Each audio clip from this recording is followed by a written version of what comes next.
Looking at Germany's economic prowess, we see that the BASF chemicals factory in Ludwigshafen has played a key role in disseminating the country's industrial influence globally. However, despite this legacy, BASF is currently cutting 2,600 jobs in Germany while simultaneously inaugurating a new $10 billion factory in China.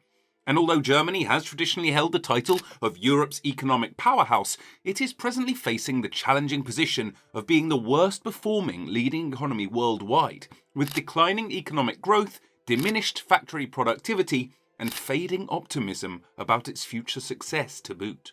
The question that arises from this set of facts, then, is why tamper with a winning formula? The success of Germany's economic model over the past 2 decades may have blinded some to the evolving global economic landscape, but what they fail to realise is that if Germany's current economic challenges are not fully addressed, the repercussions could extend beyond its borders, particularly within the European Union, where Germany conducts a significant portion of its trade.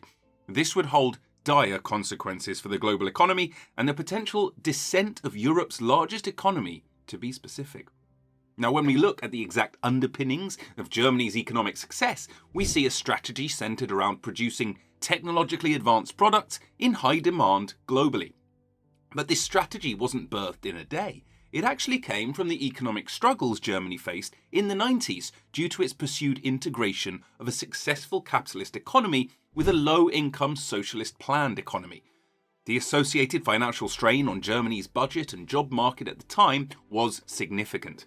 And to address the aftermath of reunification and surging unemployment, the centre-left government under Gerhard Schröder about 20 years ago implemented reforms aimed at revitalising the job market. These reforms involved cutting employment benefits and creating more temporary and lower-paying positions.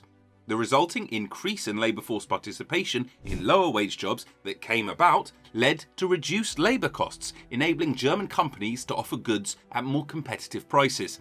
At the same time, global demand for manufactured goods also surged due to factors like China's integration into the global economy and the growth of Eastern European economies. These catalysts led to Germany's transformation from an economic laggard to a global leader in no time, marked by the production of precision and quality goods epitomised by road-marking machinery, custom-made tunnel drills, printing machines, and specialised endoscopy devices.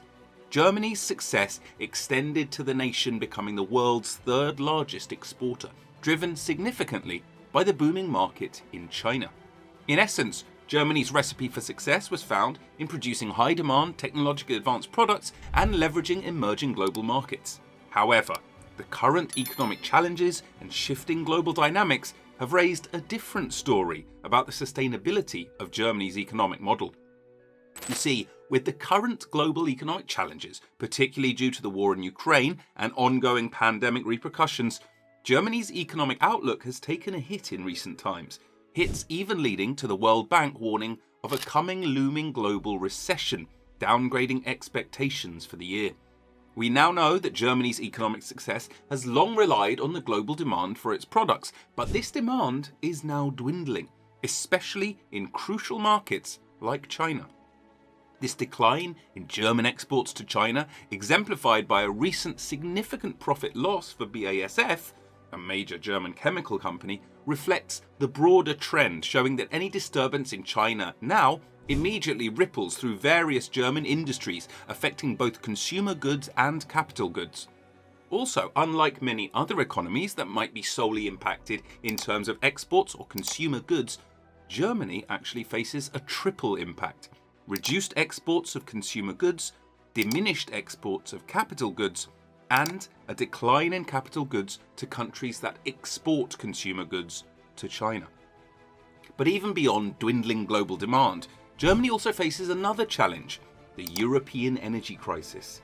The high energy consumption of German industries, historically mitigated by affordable Russian gas, is now, in a word, strained.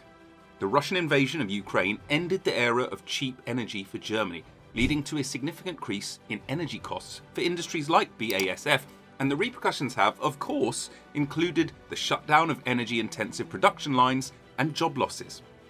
This combination of rising energy prices and decreased orders has adversely affected Germany's energy-intensive industries, contributing to a reduction in the production that once fueled its prosperity.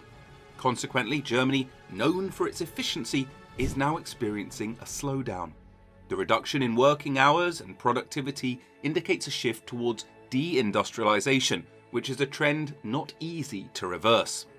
Also, it's a known subject that consumer spending plays a crucial role in maintaining the internal engines of the economy. However, in Germany, we now see insufficient consumer spending, a persistent problem that has been constantly fueled by low wages and, therefore, low private consumption. Wages have reached a plateau in Germany, and this stagnation means that private demand isn't growing substantially anymore. Consequently, the German economy is even more reliant on exports. A study by the Knowledge from Growth Institute revealed that Germans' wage expectations in September were the lowest since the survey's inception in 1991. Moreover, not only low incomes, but also rampant inflation and high energy prices are putting stress on Germans' wallets. Furthermore, as already mentioned with low domestic demand, yes, the export sector remains Germany's primary economic driver. However, analysts have argued that this situation being the case shows that Germany has been relying on the same strategies for too long. The nature of consumer purchases has evolved, with a shift towards intangible items like apps, music and movies, whereas Germany's strength still lies in traditional manufacturing. Now, as Germany's traditional export industries decline, there is uncertainty about what will replace them. Apart from software maker SAP, Germany's tech sector is virtually non-existent, an issue attributed to the government's frugality in investing in the country's future compared to its European counterparts. The workforce lags behind in digital literacy compared to other European countries, and up to 1/3 of small and medium-sized businesses struggle to find employees with the necessary digital expertise for their business operations. That's just how underfunded the IT sector of Germany really is. This is a problem that's been acknowledged by Christian Lindner, Germany's finance minister, who acknowledged the need for change, but recent budget cuts for digitalization underscore the focus on efficiency and cost reduction instead. Digitalization is crucial for economic growth, and Germany has an obligation to meet its criteria if they're to recover from their existing challenges. To boot, Dalia Das, founder of an IT bootcamp in Hamburg, has emphasized the growing interest in training for digital professions. To address these interests, Germany plans to double its funding for AI and establish new university labs for research. However, despite these plans, we know that true progress in advanced technologies depends on fixing the gaps in Germany's digital foundation, and that's where the country's focus should be. Germany has amazing human capital, great talent, and a great industrial ecosystem, so it does have all the pieces needed to develop the next tech and IT champions. But with that missing funding gap, it's close to impossible to commercialize any tech innovations Germans may come up with for European consumption. So again, we ask the question, why tamper with a winning formula? Well, the answer to that is, the formula isn't a winning one anymore. The question of whether Germany's economic model can succeed is based on this answer.